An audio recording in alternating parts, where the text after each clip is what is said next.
do black and white wood. And this is the best way to start a day, to be in the middle of your day, to end your day. So today I have that personally for myself, all by myself. This is comedian James Devon Conners. Now, are you Devon or Devon? Whichever one, as long as the name on the check is right, I'm good. I'm with you. I'm with you. Welcome to the program. I'm very pleased to have you. I've heard very good things about you. They check must have cleared too, because when they talk about good things with comedian, I'm like, yeah, you check clear. So let's talk about you, baby. Where did you come from? I am from Compton, California, but let me start off by saying this. This is like I am not in reality right now because you are a living legend in my house. My grandmother used to have me watch you when I was a little boy. And if she could, I know she looking down from heaven like this little boy talking to mother love. So I just want to let you know you are the original, you are the legend, and I bow down. Well, see, don't even start. Oh, and I take that really humbly, and I wish I could take any credit for that. Not all I am. What I do and what I continue to do is I'm here to be God's foot soldier.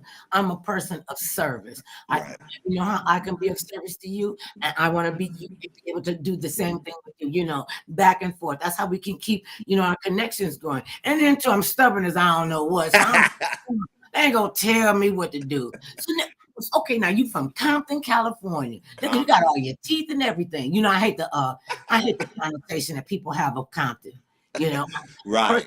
First time I ever heard of one of our neighbors, they were moving out there and they made Compton seem like they was going to Beverly Hills. So we just thought they probably was. So I grew up around horses and ranches in Compton. So horses and ranches. I did not expect that to come out of your mouth. Yeah. So your grandmother, she had the good taste to say, "Hey, mother love," and you always talk to her, "Hey, mother love." You know, see that. And I used to say this all the time. It's gonna be the next generation that I'm going to need to be able to, be there for them. Because y'all is all tore up from the floor. Everything is wrong. So go ahead on. So, and you got brothers and sisters? I have 2 brothers, 1 sister. I have a son who's actually my brother's son. My brother just recently passed, so I ended up taking his son. Yeah, and how old is he? He was 36, and he was one of those mysterious deaths in the jails of Mississippi. And you know that case is going on with all those deaths. I smell the funk all the way from here. Yeah. I smell it. And now a 36-year-old man just going of up a and heart attack. Now a what? A heart attack. And they found medication in him that they give to 5th stage cancer patients. He didn't have cancer, and he was actually had 9 times the amount of the normal amount they would give to a 5th stage cancer patient. Oh my goodness. And he never had a history of that. Never had any cancer, nothing. Was he in there for a serious crime, or was it? No, he was in there because they caught him with some drugs. But I mean, he only had like a year and a half. And yeah. But you talking about 18 months and now he's dead? And now he is dead. Please tell me y'all got a really good attorney. Because I'm in talks with the I forget the black attorney now. His name is but he's taking care of all of the other people that have died in the same jail. He's a black civil rights attorney. I know exactly who you're talking about. Yeah, and it's just I see his face right here. Yeah, bald head.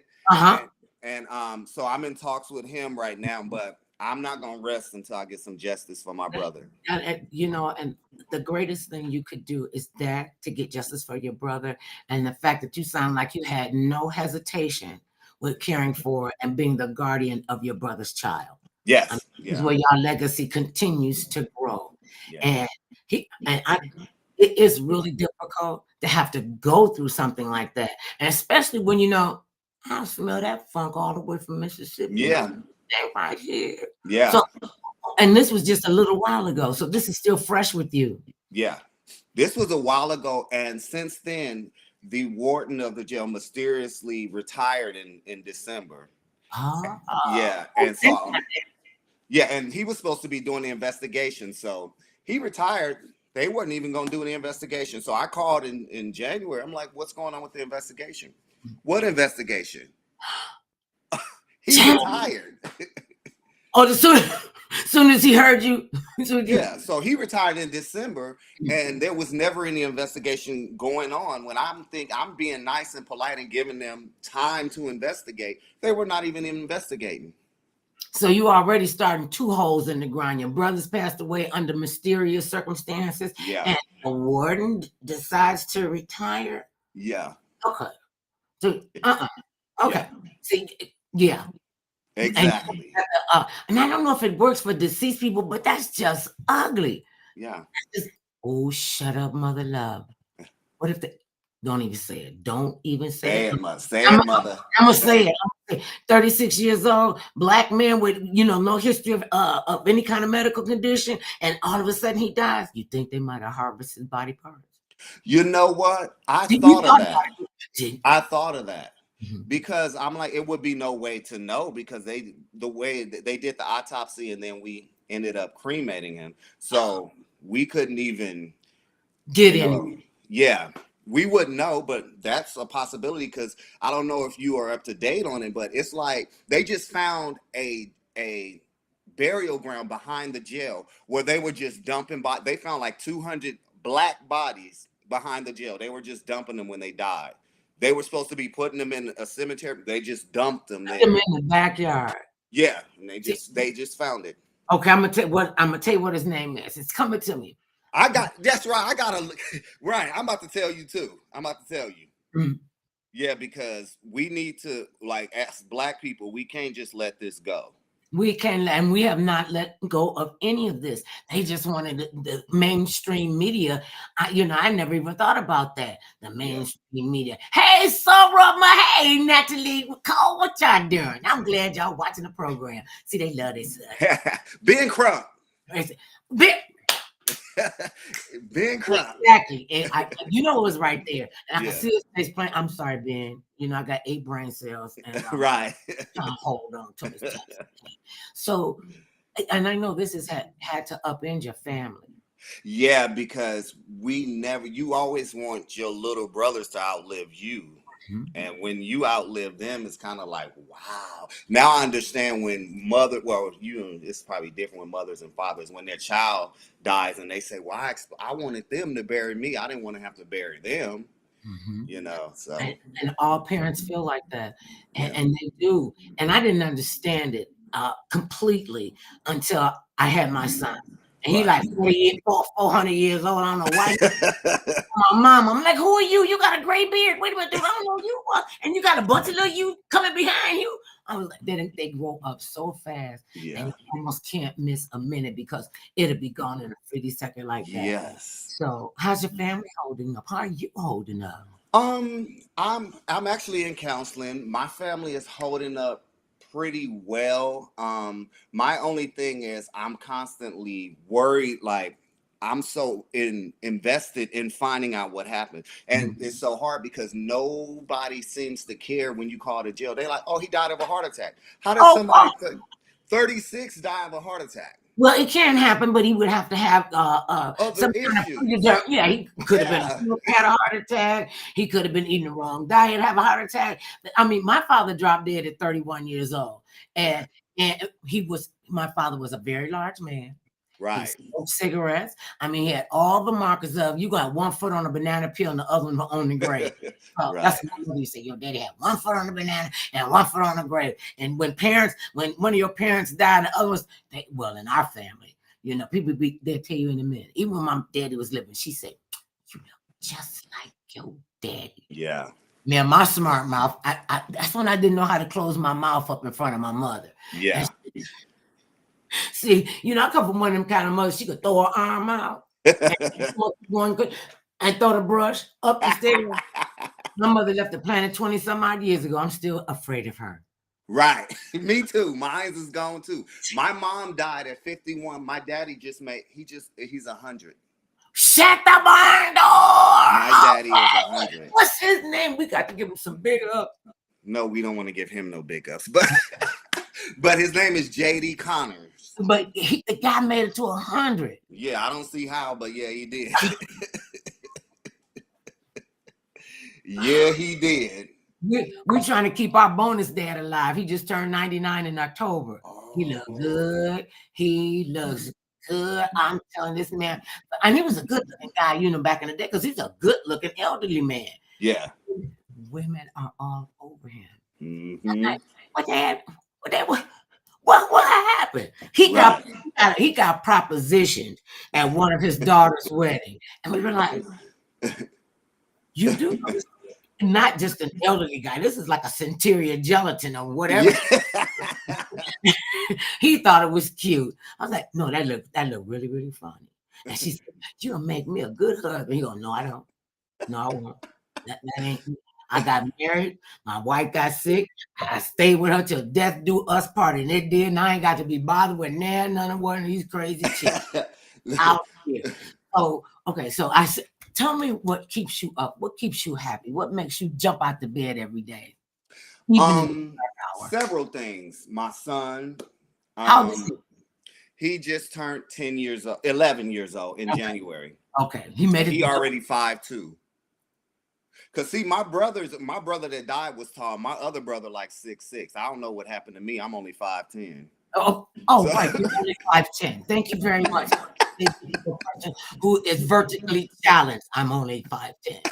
Well, see, when you looking at my sister is 5'10". So when you looking at everybody and everybody is tall and and we got the same mama, same daddy. We don't have paternity tests. So we got the same mama, same daddy. But what keeps me up, and then God, I grew up, my grandmother taught us, like, in all give thanks. In everything. In everything, correct. Give thanks, because you might be in a situation, but people that are in Harrison and Ross, or people that are in Inglewood Cemetery, some of them would love to be where you at. Exactly. Yeah, so and people always call me because I mimic my grandmother. My grandmother was saved, sanctified, Holy Ghost. Yeah, with the Holy Ghost. Them the ones that scare you. And she answered the phone. She said, "Hi, praise the Lord. I will bless the Lord at all times, and his praises shall continuously be in my mouth." I'm so glad you called. Then she turned to me and said, "If you don't get off my couch with your knucklehead, I'll knock fire from you." So she had both. So I was, but that was a skill set, because while you talk, hey, praise the Lord, and then she could come right back to this. Okay, now where were you? Hi, praise the Lord. Are you there?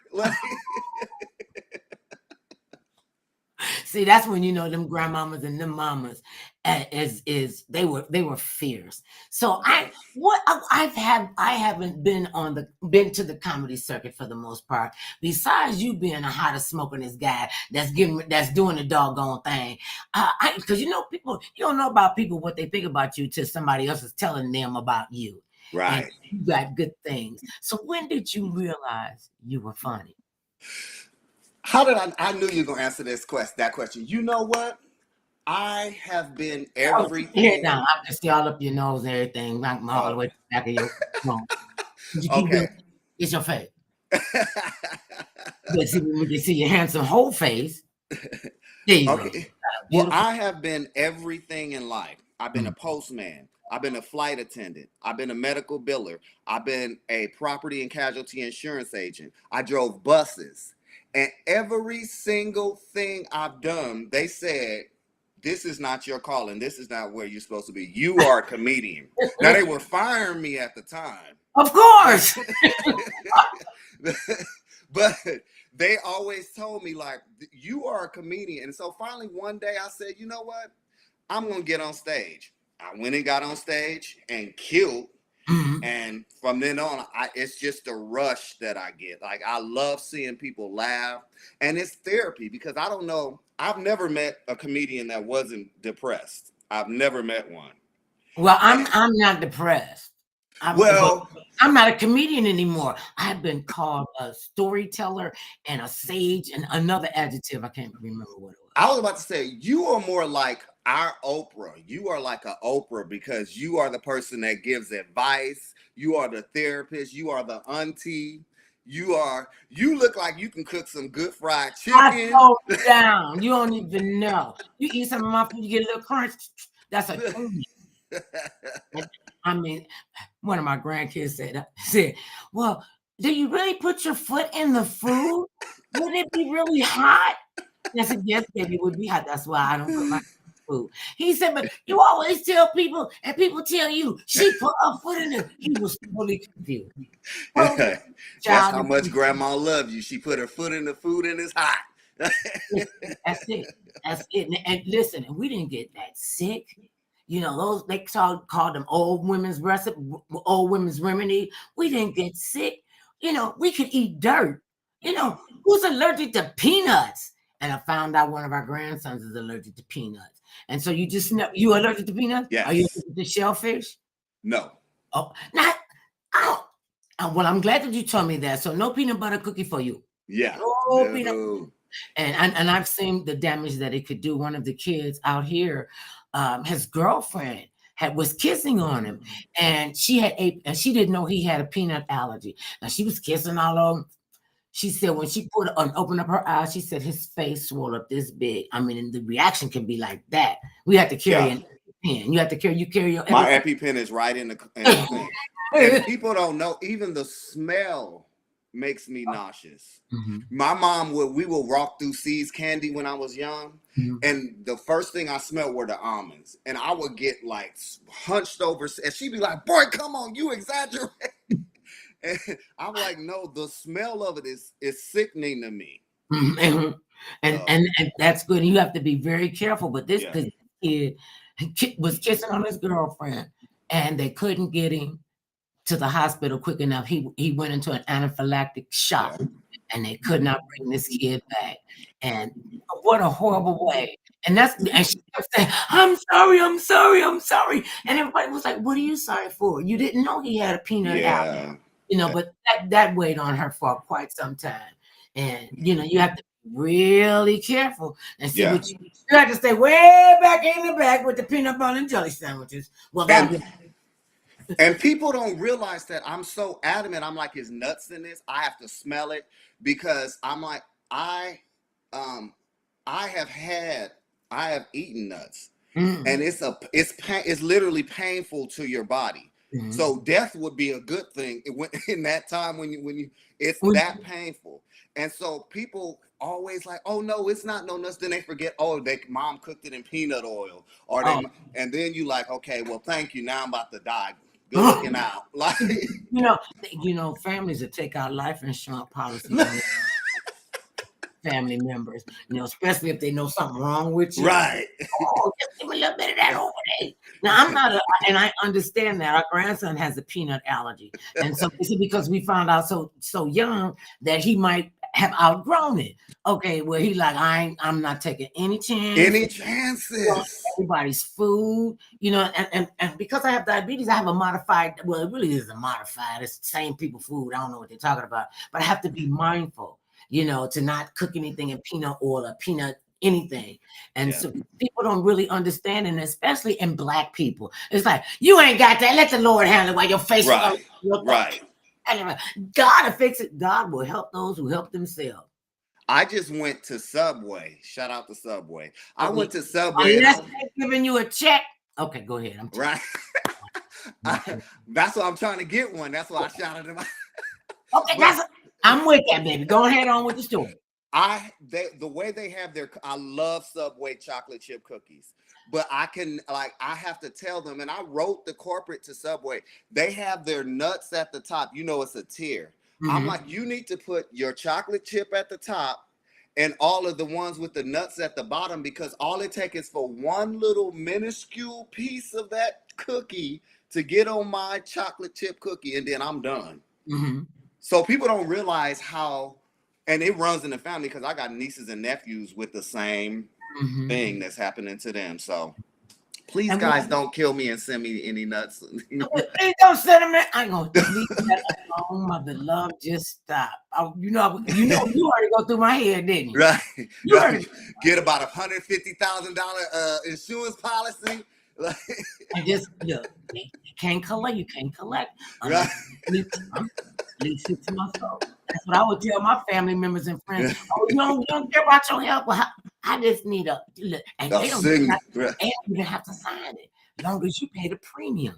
Mm-hmm. And you don't let nobody else see that you paying the premium. That way it's just crazy. So your co-workers, you said one day you got up on stage. Do you remember what your first stage presentation was? My first one, it was talking about. Let me see your face. Let me see your face. Yeah. Oh, okay, I keep forgetting. But it was talking about, I think, about how you may be with a girl and then you see their cousin and then the cousin look better than them, and you like, well, where were you when I was dating this wildebeest or something? Like, where were you at? Oh snap! So it was something to that. Google wildebeest. That was not a compliment. That was, and you called her a wildebeest. One of our people that is here with us, he said, "Mother, you got to learn all of the urban words." Yeah. These people, somebody got to check them. They out here all on wild and undisciplined. I said, you don't want me to do that. You don't want me to do that because I'm straight no chaser. So, right. So you got it. So when did you know I can make a living at this? You know, when did I know that I could make a living? I would say this Sandy Brown, she was on Curb Your Enthusiasm. Mm-hmm. She was on, I think, Mad TV. And I did a show, and she pulled me to the side. She said, don't change. She said, stay exactly the way you are because you going places. And people like I've opened for Earthquake since then, Chris Spencer, Tiffany Haddish, a host of people. And they always just keep telling me, like, you have it. We still don't know what it is. We don't know. Right. I don't know if it's a rash. I don't know if it's going to be a funny smell. And I got to say, I'm still trying to figure out what it is. Yes. So I'm not the only one. Oh, no. See, I have to be in a controlled environment. You still can be out here in the world, and you could do what it is that you do. Oh, no. My husband, we have, when you've been married a long time, you have like this personal language that you speak. And my personal language from him is like, all right, honey, say goodbye to the nice people. I'll be all loud. Bye, people. I'm leaving. I love you. I'm glad you're a good bra today. Right. That's why I got to get her out here.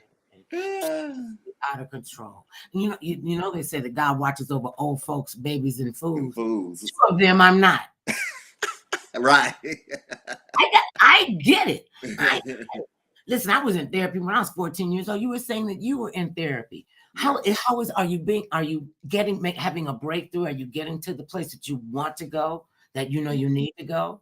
Yeah, because I was in therapy, because I was in grief. I for years, I suffered from grief therapy from my grandmother dying, my mother dying, and then now my brother dying. And so I'm like, the Illuminati can come get me. Everybody I love is dead. So, no, I can join the Illuminati. So wait a minute. I could join the Illuminati. They come get me. I got a sacrifice, so everybody dead. But their bodies might be dead, but their spirit isn't.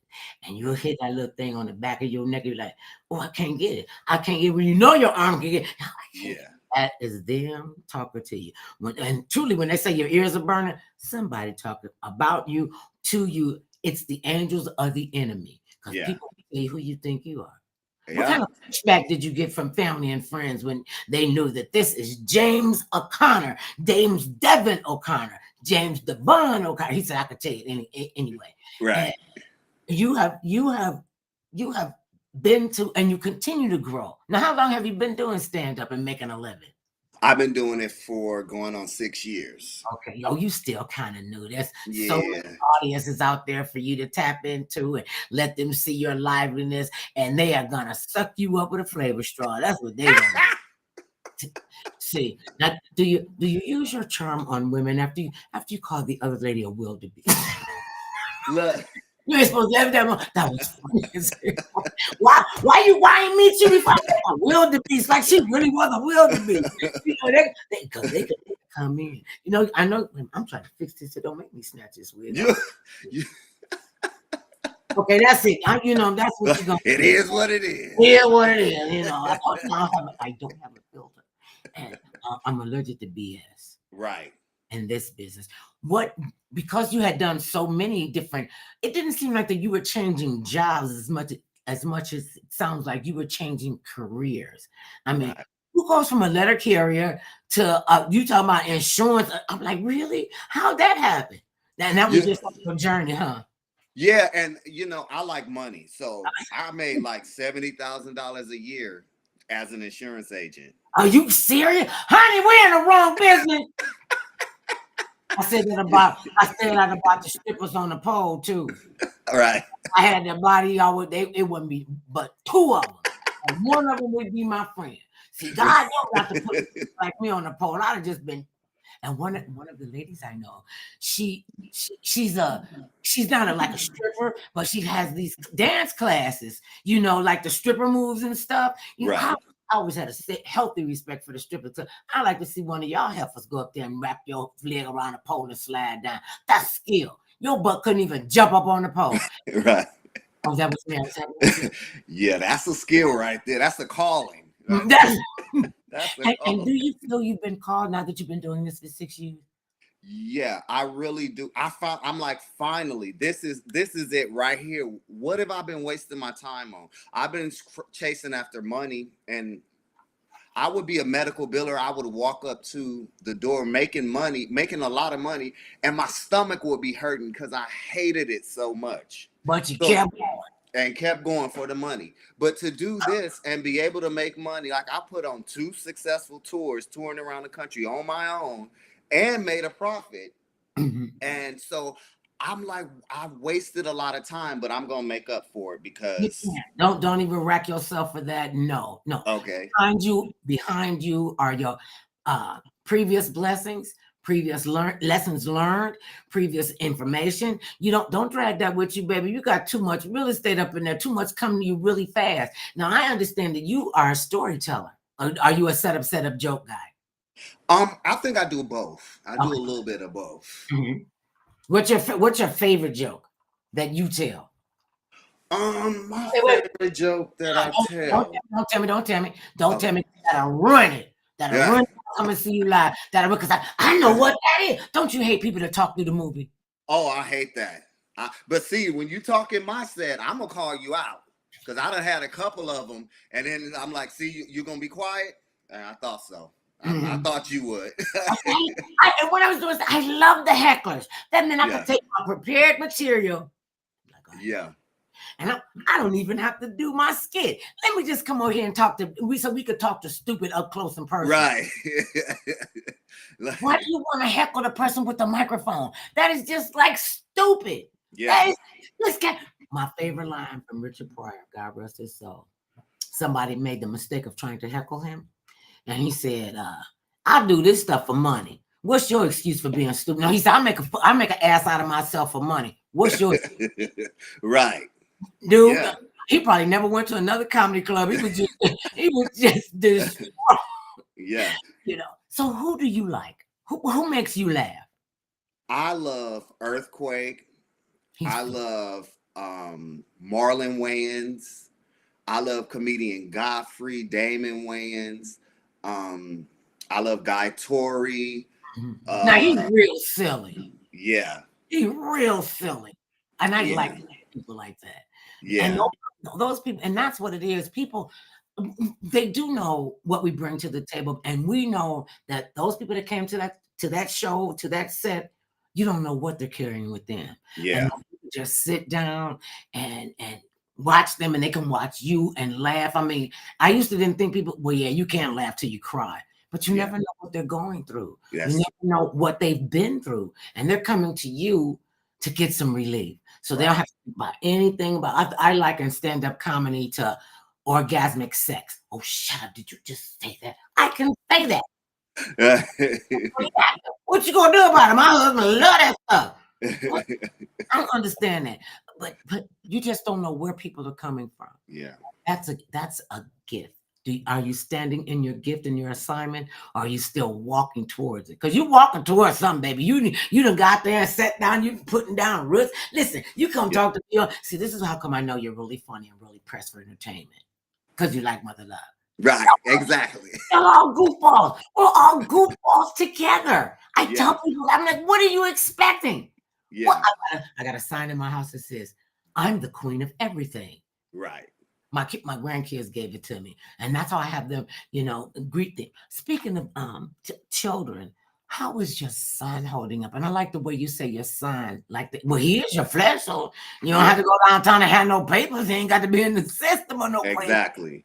You know what? He is, it's crazy because he doesn't have any feelings. He doesn't really express anything, and I constantly talk to him, and I'm like, you can always talk to me, but he doesn't have any. He's more worried about me because I'll be the one in here sometimes screaming and snot running down my nose. Like, I'll be the one in here like tripping out, like, where is my brother? And he be the one, calm down, Pops, and blah blah. Because really, I started getting him before my brother died. So my brother was trying to get him back, and then he ended up going to jail and then ended up dying. So he really has only known me. So it really. So he didn't have and how do you think he feels like, my dad dropped dead, he just left me? What was wrong with him? Why would he leave me? And again, he's such a blank canvas. He doesn't show any emotion. The only emotion he shows is towards me and his love for me, and he's concerned with me. And because I went to out of the country in December, ended up getting hit by a car. And so even now I have 2 fractured ribs, and they're fractured in 2 different places. And I had a fractured hip. I couldn't walk at first. And so he would be so concerned with, me. Oh, Pops, you okay? Like, getting me up. And so he's a nurturer. So he's always worried about me. And I'm like, I'm good. Let me worry about you a little bit. So that's just his nature. He sounds like he would make a great physician. Yeah. Because he's able to compartmentalize what is really going on and what's important in his life. Yeah. And just because he's 11, 11, that's when fellas start smelling themselves and like, that manly man odor. Oh, and you got to tell them, I don't know how teenagers don't smell that funk, especially teenage boys. Listen, now that I'll be telling them, bro, like, what is you doing to your shoes? Like, this boy smell like, like he in a pigsty. So I'm like, you wash your feet every day. Why do it smell like boiled hot dog water? You got real specific. The water on the stove is boiling. You put some hot dogs in it. Take the hot dogs out. Now you got hot. I said, I don't get so mind move. He said, yeah, he's at that stage too where I started having to check to make sure he was getting in the shower, had to make sure he was putting on deodorant, and I booby trapped the shower to know if he got in and he used the soap. He still don't know how I know. They don't get it. If the soap is dry, you didn't wash your behind. Thank you. Same with the toothbrush. How the toothbrush dry? Was in the same spot it was yesterday. You ain't brushed his teeth in 2 days, and you wonder how come you still got food in your mouth and go, I go, oh, snack. Exactly. Is he at the stage? Well, most boys are at that stage where they could like eat anything. You know what? I'm a cook. I was a grandma's baby. Okay. So you ain't know, you ranked from the beginning. I was cooking like 5-6 course meals, like, because I don't know if you noticed, I make the best potato salad in the history of time. And so it won't be my potato salad that I will rival you with, but everybody don't eat everybody's potato salad. Right. But no, everybody gonna eat mine though. Okay, and see, to be able to say that, because some people, just can't cook in California. And Yes. they won't cook. And, you know, we look at the obesity problem with our kids and what have you. They'll be growing up and taking my diabetes medicine. I might have to nick one of them, you know. Right. They took, you know, exercise out of the school. They took the arts out of the schools. And these kids are just full of creative energy. And did I lose him? And oh, there you No. go. Yeah, I'm right up talking to the door. And it's a shame. So what's going on in the comedic world? What's going on is it is a lot of it. They're waiting for that next it thing. That's what they're waiting for, and I feel like I'm it because see, I'm the best dressed comedian. You're a good looking guy, got all your teeth, look like you got good hygiene habits because you ain't putting on all that with the funk on. Right, exactly. You know, and I just went viral from being at the Laugh Factory and just sitting in the audience. And the guy called me up. I ended up stealing the show. Never said, I said probably 2 words, but my demeanor, my improv, ended up stealing the show. And so I think that it's kind of a lot harder in comedy as opposed to maybe 20 years ago, 15 years ago. Because now you can say one thing and they'll cancel you. So you got to be careful. Oh, well, that's a good thing I'm not doing that anymore. I would have been in big when I first got into stand-up. They told me, oh, Mother Love, you're just too blue. I go, what's that mean? I didn't know what that meant. And so they go, well, you use too much profanity. I said, well, if people weren't so jacked up, maybe I wouldn't have to use profanity. Because sometimes profanity. Now, do you cuss in your set? I do curse. You know? I do. Okay. What's your favorite curse word? God damn it! No. See, that's too bad. That's really bad because the kids they're here. God damn it! Where you get that from? You why was you paying attention to me? Kids pay attention to everything. Yeah. Because my teacher just called. His teacher just called and said, "Oh, he's over." He started trying to do my jokes because I'm in here all the time practicing my. I said, "No, I'm grown. You can't do what I do." And so. Kids ain't got no problem. And see, I tell people, I don't have no problem with stealing the best stuff. Right. That's why they don't let me out. You know, I get that. I have to be in a confined place. You know, one time my husband was looking. Have you ever, in your opinion, not in other people's opinion, in your opinion, did you come off the stage and feeling like I could have done better than this? I do that a lot, and people are like, "Oh," and they always come up like, "You did so all," and I'm like, "No," because I missed the part of that joke. Had I remembered that part, it would have been real funnier. But so I'm extremely hard on myself. It's just a couple of times that I think I did awesome. Oh, honey, you better take that now. It's boring me to death. You better take that part, that back part. It's the back part. Yeah, that back part. It's like people got a back titty and a front titty. Okay. So see that we have no control over this. It just comes to us. So do you have a special way of like a routine, like a ritual when you go on stage? I hear about a lot of comedians, they want to, like have a quiet time or go in the bathroom or whatever it takes to, to get them ready to go on stage. What gets you? No, I'm over here because my whatchamacallit is about to die. But yes, I actually do. And I want that jacket. They will never know it was on you. And it got a zipper. I like quietness. Okay. I like quiet. And and it's in this industry, it's really about who you know. You can have all the talent you want and you still never get seen. So one of my friends is like, "Oh, I know this guy. He said you can go up and you can perform." So I go to the show. I wasn't supposed to perform. He said, "Oh, are you a comedian?" He said, "Yeah." He said, "Are you good?" I said, "Of course I'm gonna say yeah." He said, "Are you ready to perform?" I said, "Yeah, I'm always ready." He said, "Okay, you can perform next week." So he starts the show.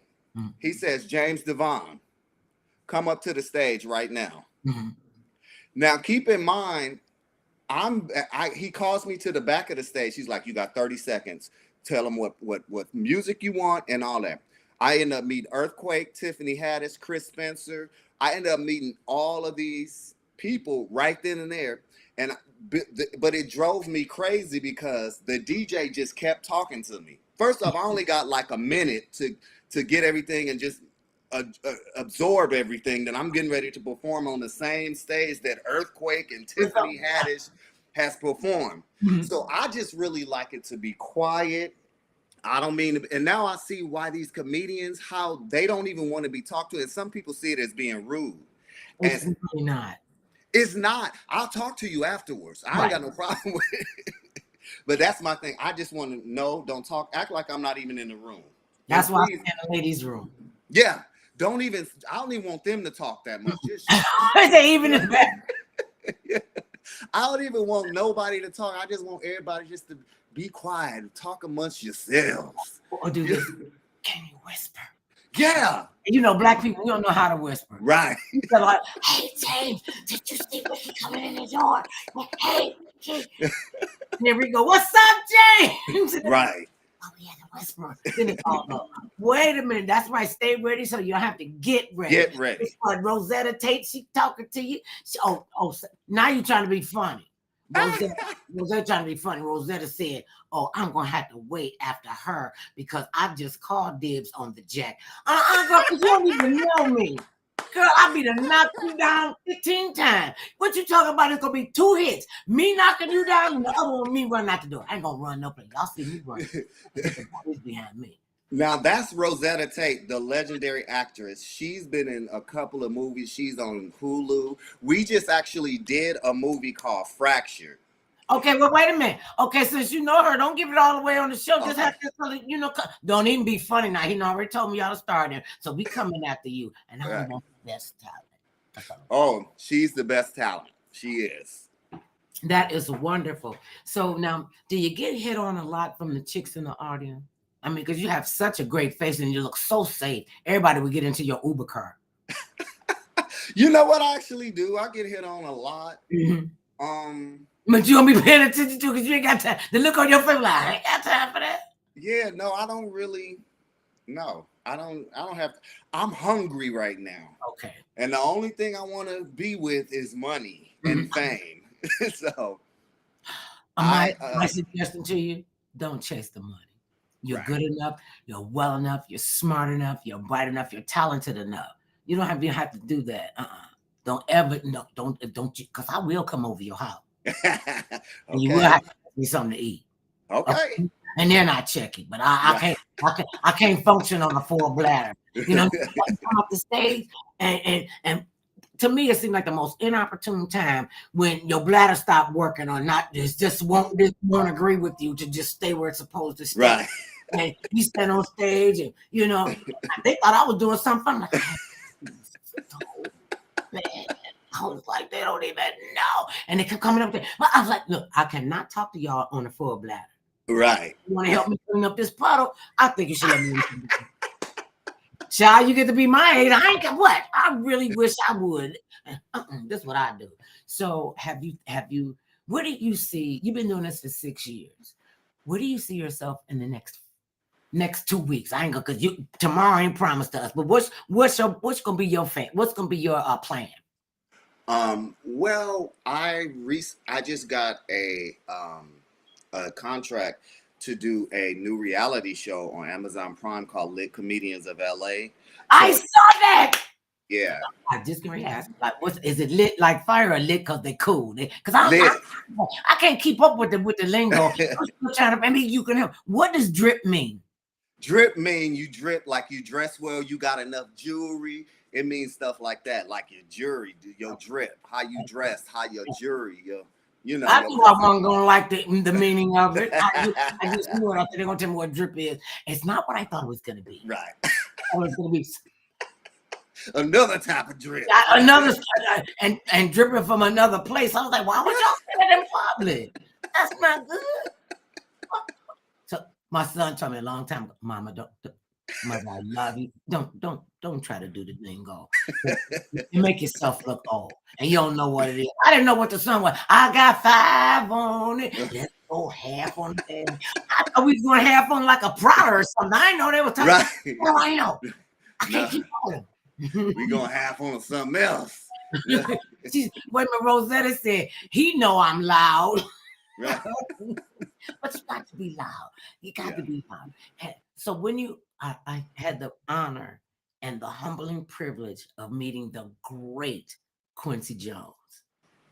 The great. First time I talked to him, I hung up on him. I thought it was one of my friends talking about Quincy. I'm like, yeah, right. Get off my phone. He was so gracious to us. He invited us to his home for lunch and was just such a lovely person to be around. I understood why when they went to make VI the children, like, check it at the door. Anybody gonna have a bigger ego than me? Mine is at the door. Check it at the door. He had all of them under control. I love that. And he said the same thing to me, what you just said. He said, Mother Love, you got it. I said, I got what? I thought I had a disease. Right. He said, I don't know what it is, and he rattled off these he rattled off Jesse Jackson, Michael Jackson, and Mother Love. And he said, whatever. I said, well, what is it? You've been in here for a long. What is it? He said, oh, I don't know what it is. I just know it when I see it. Right. I was like, okay. Yeah. I said, I just want you to know, sir, I'm going to tell everybody my Quincy Jones story. So just be ready for it. So right. we're at the. Do they have any comedy conventions anymore? I wanted to ask you that. The Burbank Comedy Convention is coming up. The Netflix is a joke. That's the huge one. Like that's where everybody. Kevin Hart. I'm going to see Lunel. Mm-hmm. Everybody is performing there. Anybody that's anybody. Cat Williams is performing there. Okay, now what is this again? Netflix is a joke. And that's going to be going on April and May. Oh, it's okay. Yeah, so if they're going to be at the Rose Bowl, they're going to be at the Nokia Stadium, the YouTube Stadium. So they're going to be at all of the major stadiums. And actually, I'm going to be opening up for Hope Flood. That's my girl. That is my girl. I love me some Hope Flood. I love me some Hope too. We went through the trenches. When they kept telling us, a woman can't say that, a girl can't say that. I was like, so what? I know why the fellas hated me. They was glad I got out. I know why they hated me. And I'm like, okay, and I'm comfortable with that. Right. You're just pissed that mine is bigger than yours. Right. See, guys really don't like good girl comedians. They hate it. Oh no. I remember, and there's two of them. You'll figure it out sometime. So I'm from Cleveland. And so we're doing this, these little comedy sets and everything. And I was like, so we in the green room. See me, I want total chaos around me. I can deal with these crazy people. Hell, going on the stage gonna be a piece of cake. And I was sitting in there, I was talking, and I was doing my set. And my thing was, I would always drop the mic or hang it on the mic stand, right? And they kept, and I would open for both of them. I'm the opener. I know what my spot is. I open the show. I, bring them out. What it's like. So one day, they decided to tell me, we don't appreciate you talking like that. I said, talking like what? You talking all these man jokes and everybody laughing and falling all over the floor. I said, oh, you just pissed that mine is bigger than yours. And let me just tell you, I got a spare pair in my top grill. I got to put the little button on my bureau drawer to come right out. I got sets like they gold, whatever. Right. They were like, you just think everything is funny. I'm like, why not? Like, I ain't coming out of it alive. And they actually asked the nightclub owner to not book me with them. They haters. I was driving a school bus. Why you feel intimidated by me? I'm driving a freaking school bus. Right. So that's when I found out that men's egos are like so delicate. Y'all make worse patient. Man. Oh, I was just sick. And I almost thought God was calling me home. I just had a regular cold. So not COVID or anything? No, I got tested for COVID. Mm-hmm. So I'm one of the few people, I don't know what it is. I have yet to have COVID. Well, thank God. Yeah. That's something to look forward to. Right, but it's crazy because I've been in the car with 4 or 5 people. Everybody in there got COVID, and I still was tested negative for it. And so I still don't know. And I never stopped doing comedy because they were still having underground comedy clubs open during COVID. So I've been around lots of people with COVID, and I yet to get it. And nobody got sick from, but you Yeah, see. some people, yeah, they were getting sick and they were still doing it. But I never got sick. I've been tested and I don't. But see, I'm a germaphobe. I don't touch doorknobs. I don't touch light fixtures. I don't touch toilet handles. I don't touch none of that. You don't. I carry my own toilet paper and tissue. And people, they know me. I carry tissue for extra stuff. I carry hot sauce in my pocketbook. Especially Right, what you got to have. When you go to them big banquet dinners and you like another rubber chicken. See, and I become the the table person because I right, hot sauce and Tabasco sauce. So in your pocketbook because you don't know who cooked that food. right, What right. they were touching? Did they wash their hands? When they're digging up in their nose before they bought my plate. Yeah, And you just never know. And if you have a compromising condition, doubly susceptible to getting it from somebody that you don't know. exactly. Our first exposure was right after Christmas. My birthday is the 29th of Christmas. 29th of Christmas. We like that. Sometimes I have a good moment, and Right. my oldest grandson, he came in on my birthday on December 29th, and they always tell their grandfather first. Don't tell me no news first. Right. She gonna freak out. Yeah, that They boy. want to see your reaction. Somebody give her some amoxicillin. They'll just be like, she's. And so he called his grandfather in, and his grandfather. He told his grandfather, next thing we know, he done busted out the door, told everybody to get out. Get out. Get out. I'm like, how you gonna put your grandkids out? Oh, this one has been exposed to COVID. I said, well, how you get exposed to COVID? He said, well, I was over at my girlfriend's house on Christmas Day, and she called me early this morning on the 29th and told me she had COVID. The man went. He turned into the he made the kids come over. They had to be sprayed outside the door. They had to have I'm like, honey, these are our grandchildren. I don't care who they are. Right. They carrying it. They might. I don't, and stay 6 feet away from your grandmother. I was traumatized during COVID. I'm glad you find humor in my pain. You gotta. He did him like Oprah. Oprah had Stepney in the back house. She would meet him at the kitchen window and talk to him. She be standing. He be in the kitchen window. She be like, okay. We ain't playing. We are not playing. Some people can get it and they can get through it with no problem, and other people it takes them out.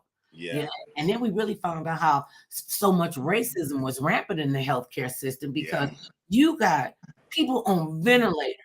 How the doctor can help prolong your life, and you don't want them to fix you or help you get better because they're black. Right. I'm like, go get Felix with the polka dots. I don't care. Right. All right. You can be purple. I don't See, as long as you can do your job. Yeah. Ended up dying from the complications of COVID because he did not want to be treated by a black person. Wow. See, I could have did it because I ain't black. Your jacket is black. My shirt is black. Look at that. Look at that complexion difference. Look at that. Right. So you talked about all the, especially, I don't know if they've been doing it long enough to be called great yet. Y'all pretty good, but you ain't got that. I'm telling you, that take a butt whooping. So now, when is it? When I asked you earlier, have you ever come off the stage and felt like you didn't do your best? And you said, yeah, because you will be your own worst critic. So when somebody does come to criticize you, you're pretty much already ready because you done played it over in your head. And what if you had to say this? Put this. That's why I was like, I'm crazy enough. I only speak to the people in my head, and you. Have there been times, I'm sure more often than not, when you got off that stage and you knew you left everything on it? I performed not that long ago at the Ice House. In Pasadena, you ain't come over here and get no food. Oh, we ain't talking to you. I'm in walking distance from the Really? Go head on with the story. I'm listening. But I performed there, and when I tell you I killed it, Melanie Camacho pulled me to the side. She said, "Oh, she is so silly. She is so silly. I can't believe I know that many comedians." I said, "I ain't know none." Yeah. I've been on like 3 or 4 shows of Melanie Camacho. Takara Williams, I did a show with her. She's a big comedian. Wait, hold up. And I know that she's a guest on the show next week. Tell her I love her. Yeah, I You can love call this. her and tell her you love her yourself. Yeah, I will. You gotta come in and get your own love. I'm going on with Mother Love and getting on with her. And I hear she is hilarious. She is hilarious and a beautiful spirit. You know, you meet people, like I've met certain stars, and you like, I wish I hadn't met you because I had a picture of what you are, and now I don't. You just lost the fan because I don't like you. And then you know that they're putting on airs. Yeah. You know, and they used to always say, "You're just so genuine and authentic." I was like, I don't even know what the hell that means. What? Right, you just being you. Yeah. My mother, God rest her soul, I got out of a lot of whoopings. Did you ever get out of whoopings or did your parents chastise you? I got out a lot of whoopings. I was the church boy, so some of the stuff that I did, they wouldn't even believe I did even. So my brother caught a lot of my whoopings. You know, you are wrong on so many levels. You go, I can work this angle right here. Yeah.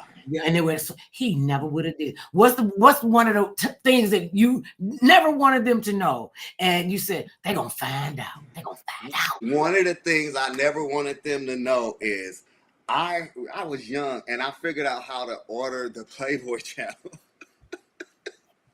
And I ordered the Playboy channel and I ended up telling them that it was my brother. And not only that, you lie. You lie on your own brother. And did he say, that was James? Yeah, but he was so bad, nobody would believe him anyway. He always lied, so they didn't believe. But when I got older, I was like, remember when you whooped Dave for ordering the Playboy? That was really me. Then they get mad all over. They get mad all over. That happened 15, 20 years ago. That's what it's gonna be like. You want to?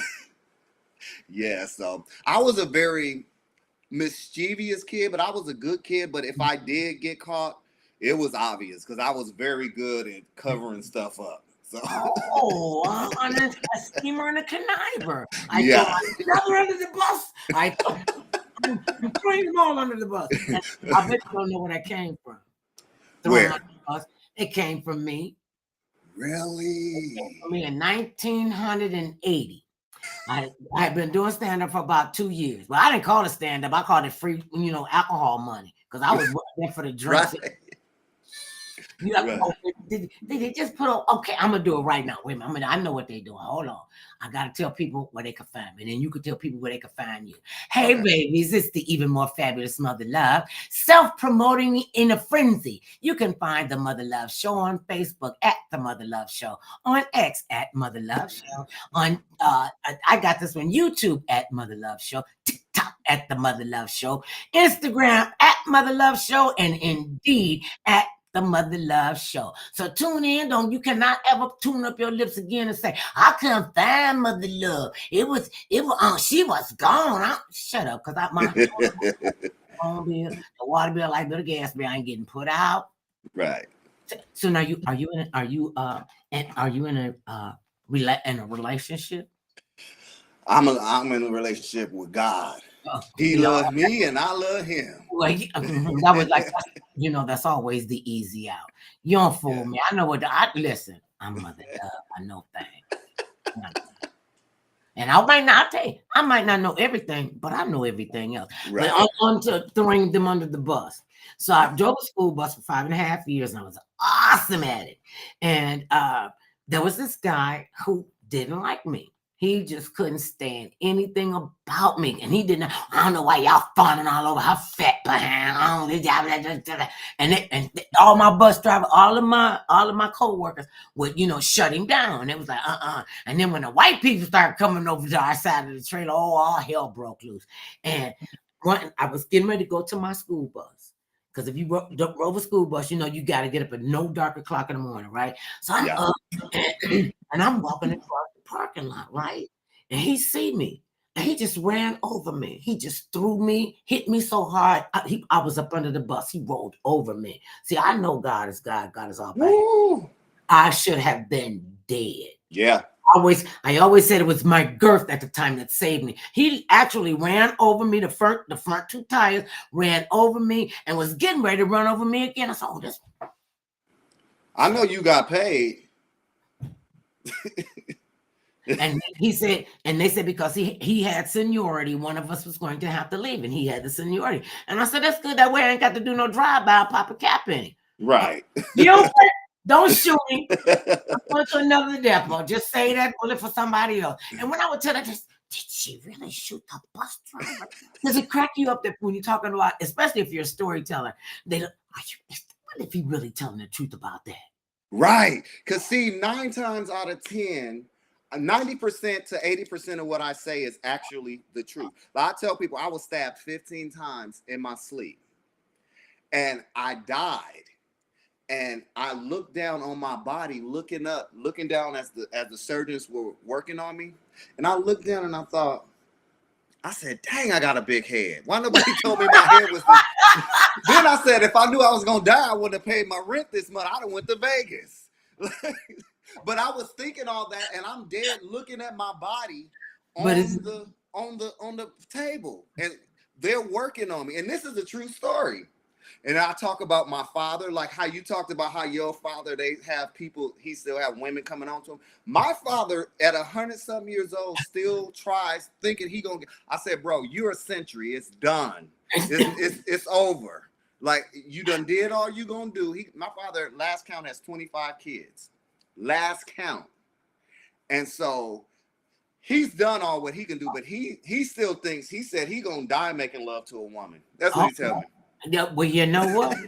It probably will be the case because especially elderly people, you know, when even when they're younger, even when they're younger, you know, they have to. So you just came in and ruined my whole train of thought.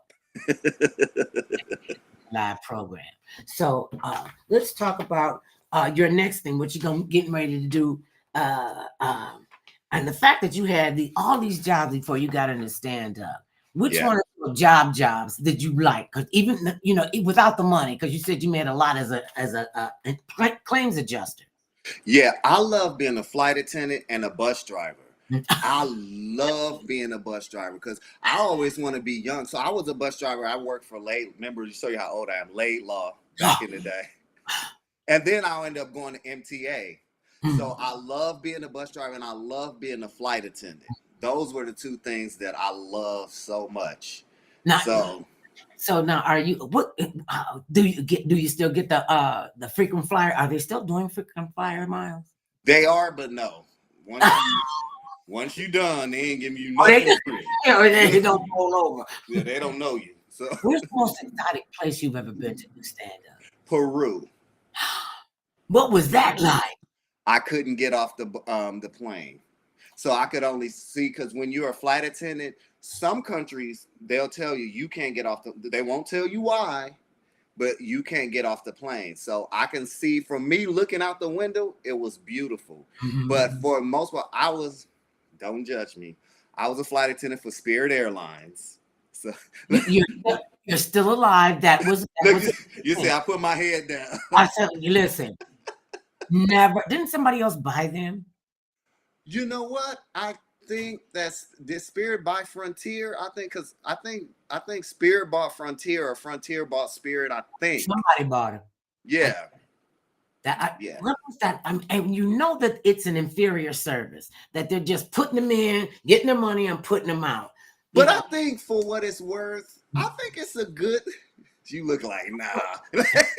No, but I think it's a really good program considering how much cheaper it is. You get there, you get back. That's all I care about. And we land safety, and the plane door doesn't blow off. Right, exactly. Now, see, I was at the time when they start hiring more black people, more black men. That was after 9/11 because they knew, and this is what I was told.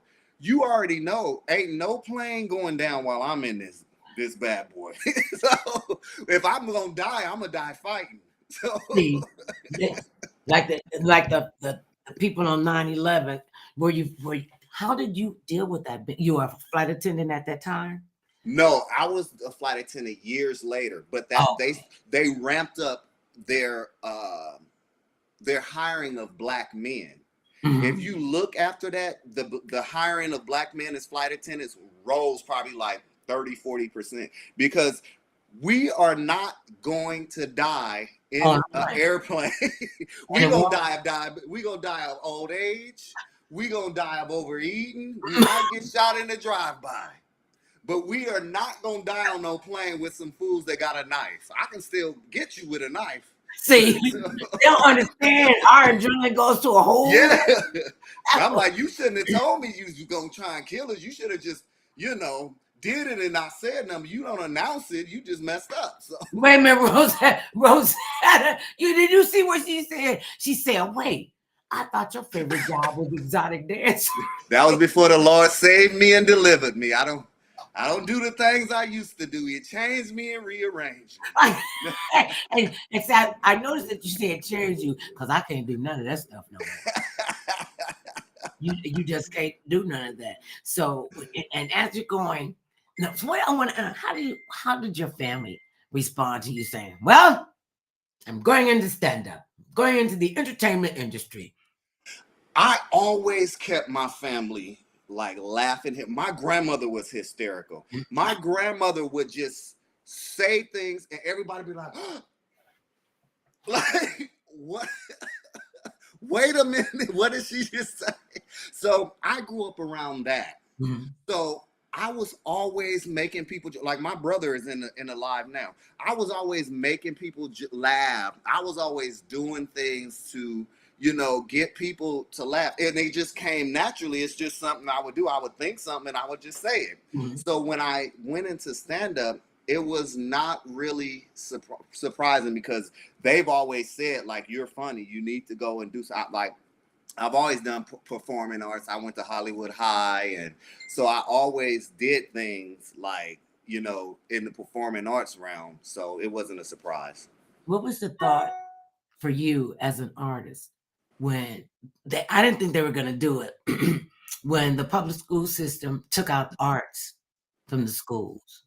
It was sickening because really it impacts the African American and the Latino community because we are the only ones that can't afford to go outside and pay for that activity a lot of the time. So really it was a direct shot at us, low key, because the white people, they can go hire and put their kids in acting classes. They can Mm-hmm. go put their kids in voice classes. We can't afford that because we trying to pay the bills. We're trying to pay Right. the gas and light bill. So it's a terrible mistake because doing that, it hones other skills that you may not even realize that are connected. You can learn how to problem solve by learning how to act and get through this character and then go on and be a doctor or a lawyer or something. So everything is intertwined, and I don't think they see that.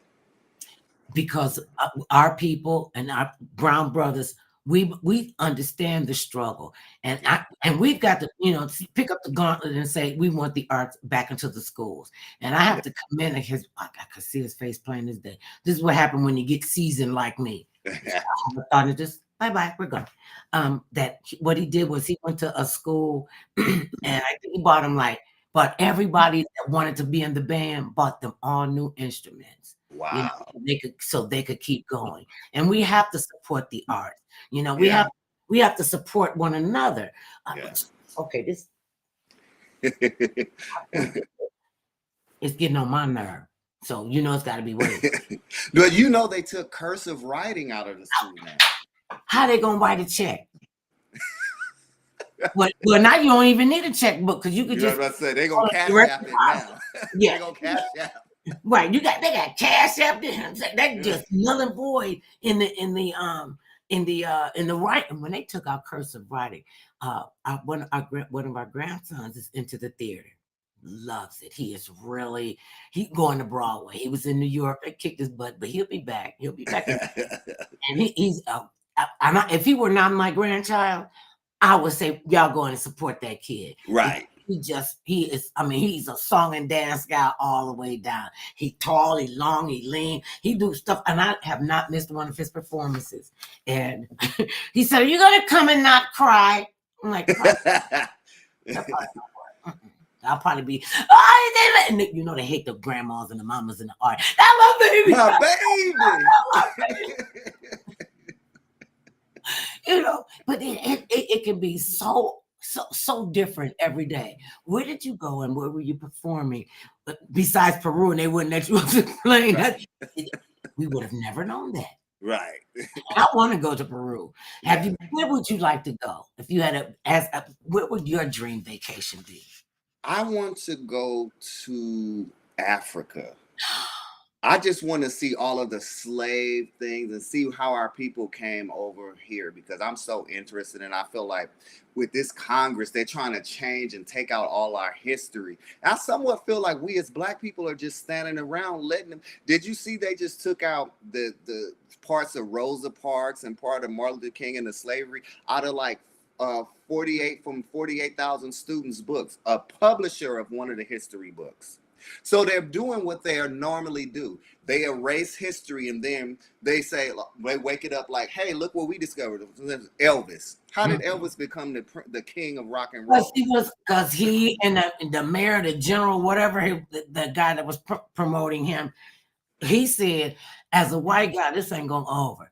But if you imitate these people and you get that done, you'll become a superstar. And even to this day, when Black people and brown people are looking up to say we're coming up, and they ain't got over Barack Obama being the president. Woo! Yeah, they still mad at that. I look at some of these Republicans and it's so sad how they're this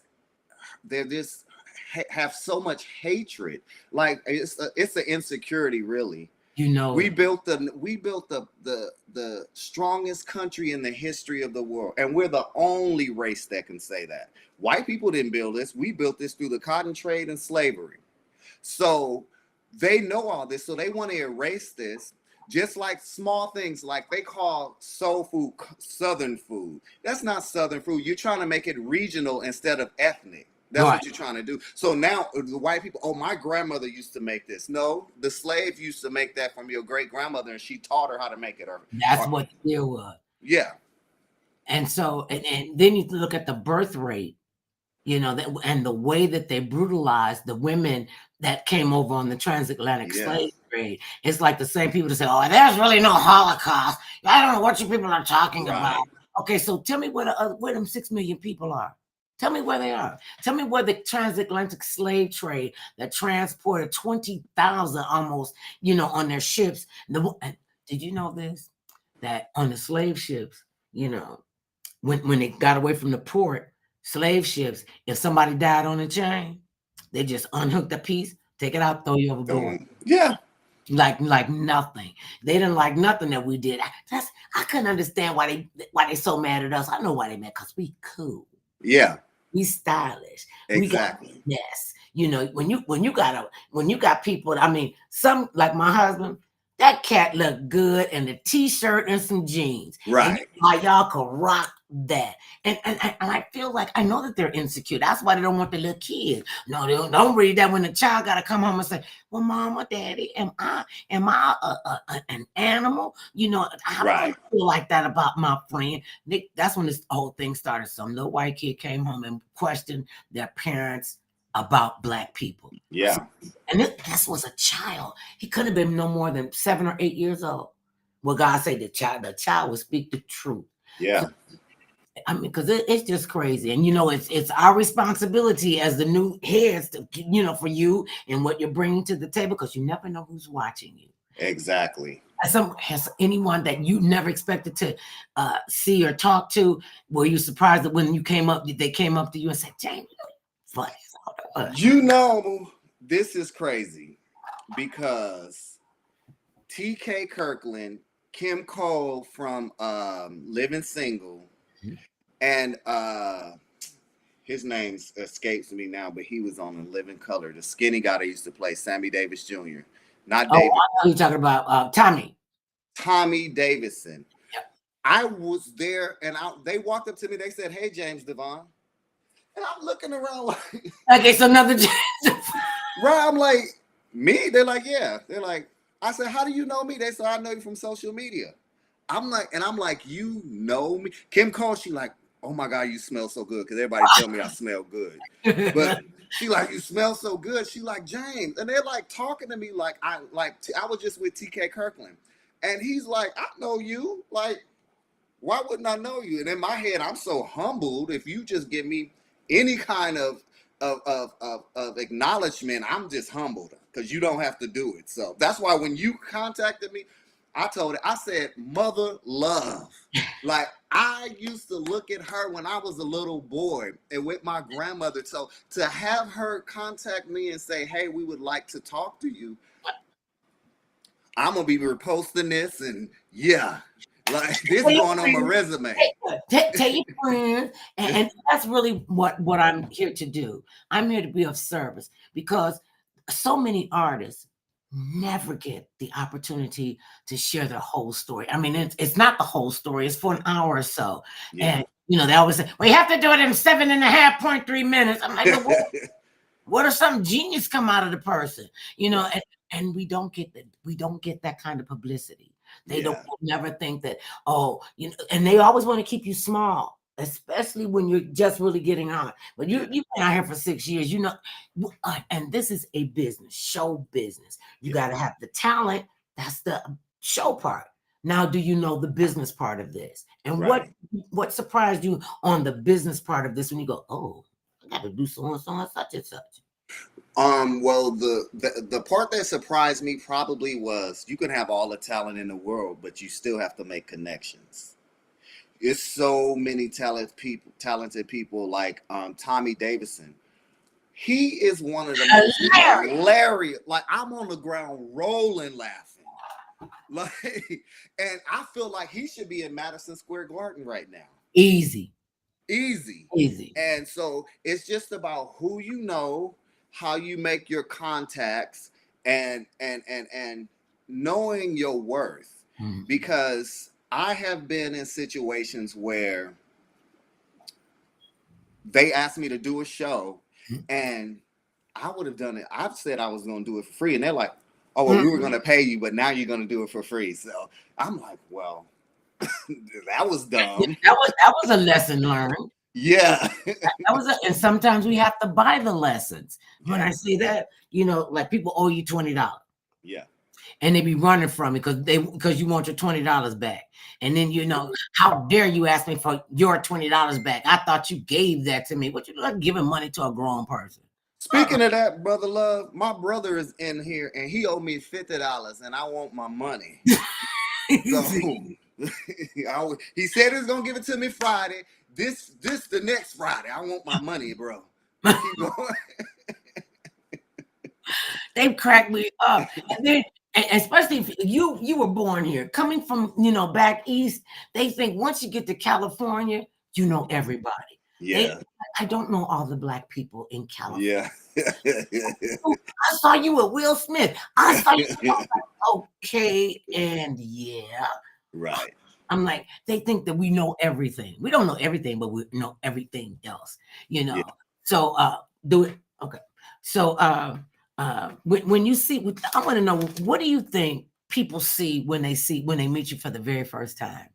Besides what they see is they see a confident Black man. They see a man that smells extremely good, that's stylish, that loves his people, that is a caring, outgoing, because energetic. Like, I'm bouncing off the wall. You would think I'm on crack or something.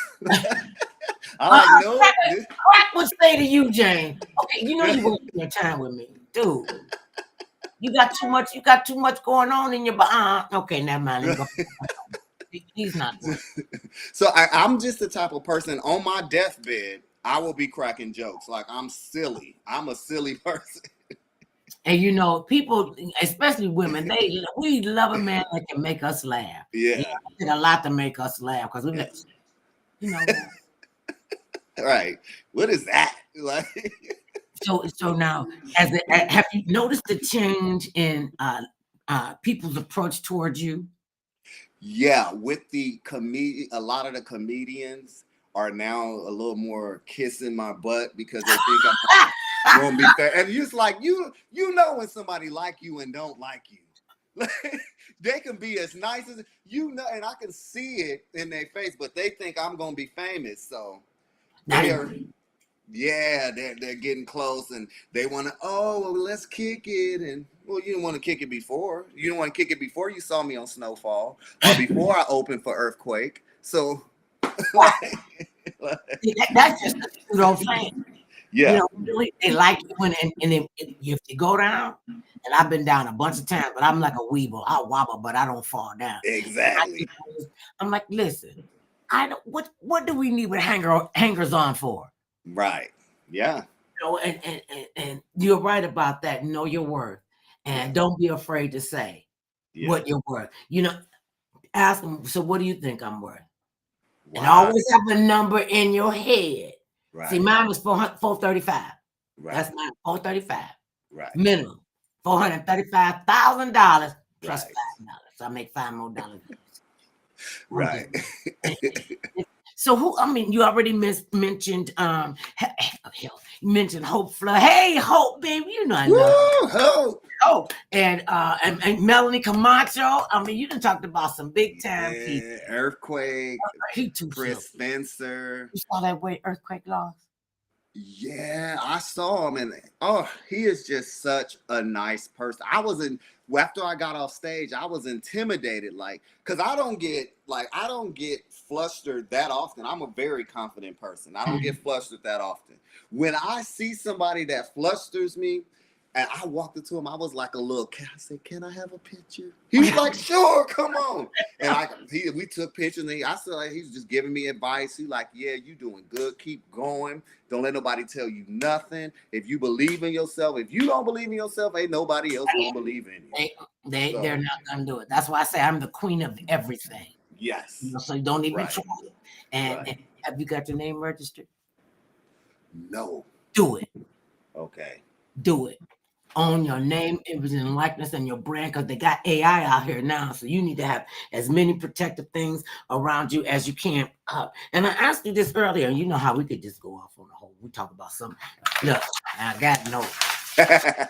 I'm reading the notes. I'm reading them. While James's comedic talent is undeniable, it is his genuine kindness and down to earth nature that truly sets him apart. So I told him I would read the notes. Right. And you have mentioned earlier, I didn't even ask you who intimidates you, but I asked you who did you said you met somebody that you admired, and then after you met him, you're like, Yeah. heard that, you know, and that's good to know because everybody don't have your back. Yeah.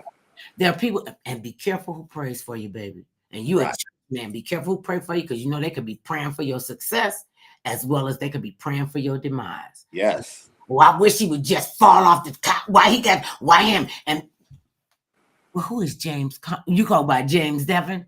Is it James Devon or James Devon? James Devon. James Devon.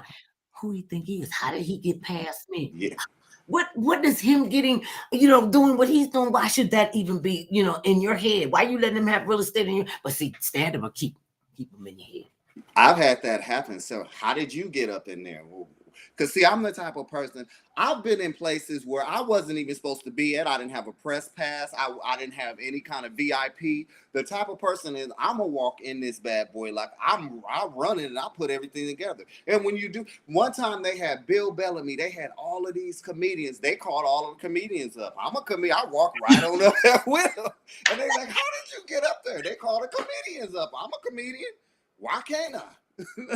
When you walk into the building like you belong there, Yeah. nobody can take that away from you. Yeah. And that's not even a skill set as it is a human set. The Yeah. fact that you be able to understand what they're going through, understand the grief that they're in, and you're gonna make them laugh and forget all about that. That is your gift from God. Yes. And when you get tired of answering that question, say, why is that any of your business? Right. Why do you need to know how much money I'm making? Ooh, you talking now because they asked that too. All the time, because you living in the place and living in the streets paved with gold. And when they come out here and they see Hollywood Boulevard glisten, I'm like, that ain't what you think it is. Yeah, sure ain't. Sure ain't. It ain't the deal. So Valentine's Day is coming up like next week. And so what are your plans for Valentine's Day, Mr. James Conners? Because you can give me your name and address and email. I ain't doing nothing. I'm probably gonna make me some ribs, some potato salad, some greens. And... Okay. Hey, now, you know I want now you got to make me some potato salad. And you only got to make me this much. Okay, that's how much I'm going to eat. Everybody else will eat it up. See, my potato salad I got from my grandmother, and before she passed, Ralph's Market was trying to buy the potato salad recipe. She ended up dying. I ended up calling the guy probably like 2 years later. He ended up sending me the paperwork. He's like, yeah, we're still interested. I didn't even fill out the paperwork. James. Yeah. So this potato salad, I just took this potato salad maybe about a year ago to a friend's family outing. And I arrived late. They had already ate. And so I just sat the potato salad down and I went and sat down. They came back like 10 minutes. They was like, what did you put in that potato salad? They had scraped the pot. They was like, no, what did you put in that potato salad? So you put your foot in it. Right. I'm like, I can't tell you. It's only 3 people alive, 2 of which that are in Ohio that know this potato salad recipe. I'm going to I'm not gonna go to my grave. I'm gonna teach my son the potato salad recipe and break his neck if he tell anybody. You could let me, you can only give me, you don't even got to give me the secret ingredient. Because I cook pretty well. And I could taste people's food and say, oh, I can make this. Well, right. Because you know what's in it. I know, and my husband is not a restaurant person. He gets 2 cooked meals a day, breakfast and dinner. Now he might go in there and make him a peanut butter and jelly sandwich, in the middle of the day. But it's so much fun. Have you ever, are you married? No, I'm not married anymore. What did you do? I didn't do nothing. I was married a young age. I was 23. She was 38, 40. Oh, she gonna give you cooties. That's part. Oh no. Yeah, see, it was just, I was married to a racist woman. She was a Russian. And she was racist, so we didn't work out. And it's crazy. Okay, that kind of sounds like stupid. Like, could you take off your complexion and put it on and not? Oh no, look at how black I am. She would tell me I wasn't. You Coco. She told me I wasn't black enough. She wanted me even blacker, but the things she would say about black people, you're racist. Like you and just like me for one thing and one thing only, but other than that, you racist. That had to be a hell of a situation to be in. That was one of one. Jan, did a stupid thing right now. Yeah. Well, I was like, so. You said you was chasing the money. See, that's what happened. You know what? No better for you, especially in your relationship. But you've learned from that, didn't you? Yeah. Yeah. So. You've learned from that. So tell people where you're gonna be and how they can get in touch with you. And when you do the mother love little thing, just tell them how much we fell in love with each other because you are a spirit. I see the light all around you, and I appreciate you coming on and sharing it with us. Thank you very much, Jim. Tell them how they can get in touch with you. On all platforms: Instagram, YouTube, Facebook, TikTok. I'm comedian James Devon, Devon. And I will be with Hope Flood on February 18th. I also am a media commentator for Long Beach and Your City News. Mm-hmm. I will be having the reality show Lit Comedians of LA coming out. The movie Fractured is coming out May 28th, and it is a David Scato production. Mm-hmm. It's going to be in all the major movie theaters, as well as it's going to go to Tubi and Amazon Prime. And catch me, I'm going to be going around different other places that's probably going to be popping up later on, but all my events and everything is going to be on my Instagram and on my TikTok. And let me tell you this, Mother Love, this has been a life-changing experience, and I am not lying. You are awesome, and you are somebody that I always looked up to, and I tell you, I love you, and it ain't nothing you can do about it. You have a sweet spirit, and you really. Oh, he didn't get the memo. He didn't get the memo.